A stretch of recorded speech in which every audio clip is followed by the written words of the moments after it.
मैंने कुछ टाइम पहले एक एग्ज़िबिशन लगाई थी और एग्ज़िबिशन में मेरा एक बहुत ही गंदा एक्सपीरियंस हुआ। तो हुआ ये कि मेरी बहुत सारी कैंडल्स गिर गई while I was travelling and I was left with these ceramics only. So as an artist I thought why not upcycle these. तो मैंने बहुत टाइम तक ये सिरेमिक्स अपने पास संभाल के रखे बॉक्सेस में। And one day there came this day where I thought, let's do something with these ceramics and create something which is useful and can be of some utility. तो मैंने ये प्रैंक ढूंढा, ये प्लैंक मेरे पास रखा हुआ था बहुत टाइम से। तो मैंने जल्दी से इसको साफ़ किया क्योंकि इसे बहुत धूल लग चुकी थी। So after cleaning it I thought कि ये सिरेमिक्स क्योंकि बहुत पॉइंटेड थे और बहुत शार्प थे, तो इसकी वजह से किसी का भी हाथ कट सकता है and it might cause some damage to any of us in the family. So I decided that I will use this sandpaper to clean the edges and make them even so that they don't cause any trouble. तो ये पूरा मैंने बैठ के cleaning किया and this was a very very difficult task क्योंकि एक एक सेरेमिक को बैठ के क्लीन करना, एजेस का ये श्योर करना कि एजेस एकदम शार्प नहीं हैं. It took a lot of time.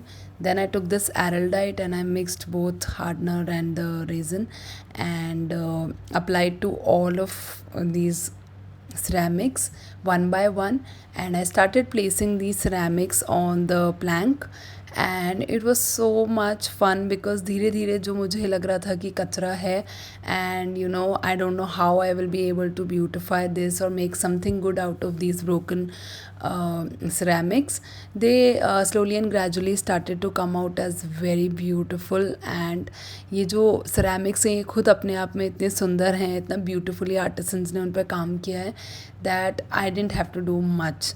So after finishing with the sticking of the ceramics on the plank, I decided to take help from carpenter भैया क्योंकि मुझे खुद को कारपेंटर वर्क बिल्कुल नहीं आता है. And I was like let's learn from him once and then from next time I will be doing this stuff from by my own. तो बस भैया आ गए और फिर भैया ने छेद करना शुरू किया and it was an easy process. बहुत डिफ़िकल्ट नहीं था but eventually it look like कि भैया बहुत भयंकर एक्सपर्टीज़ है इसमें. देन भैया बोथ द भैयाज were doing it and I loved this process where I was learning something new from them.